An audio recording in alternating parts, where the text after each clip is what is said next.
Following a disastrous midterm election showing, Arizona's Attorney General ordered Maricopa County officials to submit a report on its botched handling of November 8th election before anything can be certified.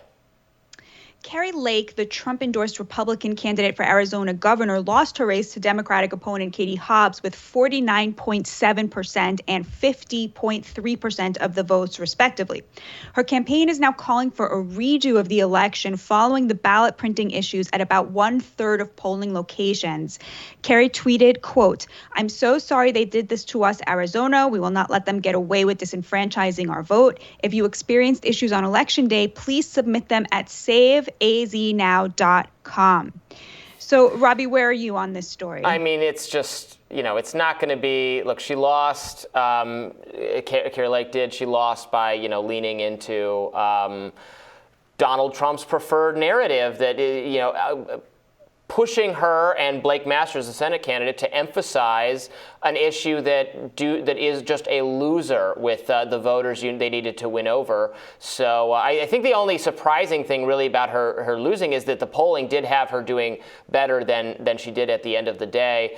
In terms of the election, what happened in Arizona, I think this is totally unacceptable. And like most people of all ideological persuasions are not satisfied with how long it took to determine the outcome in Nevada and Arizona, and this absolutely should be investigated, and like everything that went wrong, because it causes a lack of faith in the outcome, given all the concerns we have by, a lot of Republicans who bought into what Trump said, but also, some Democrats and some, very important high-profile liberal media people who will, when they lose, will say, oh, well, it got stolen from Stacey Abrams, it got stolen from Hillary, that kind of thing. There's a lot of dangerous election-denying rhetoric on all sides of this, but then there are these incidents, these mistakes that play into those ideas, so they have to be dealt with because they can't keep happening.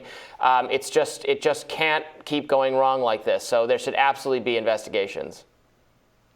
Yeah, I mean, it's such a tough one. On the one hand, just concede, let's just be a nation where that happens. And it was very gratifying to see that even except for Kari Lake, I believe all the MAGA candidates did concede when they lost. But then you look at something like this, 49% to 50%, it's a very small margin. And we all saw people posting on Twitter videos of people, being told, oh, there's a chance that your ballot will be called wrong. And so it's a very tricky situation. I think you're right. Like, the move here is concede and we'll do an investigation. Let's commit to doing better, But what do you say to the people who are standing online, who are having those problems? It's very hard to say to them, no, trust the system going forward.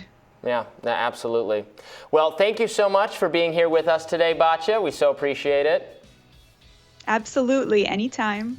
And thank you all for tuning in. We had some technical difficulties today, so you may have noticed there was a slightly shorter show, but we will be back to full strength tomorrow. Brianna will be here as well. Be sure to like, share, and subscribe so you never miss any content. And for those who like to listen while on the go, we're available anywhere you listen to podcasts and also on Roku and other streaming services. And I'll see you back here tomorrow.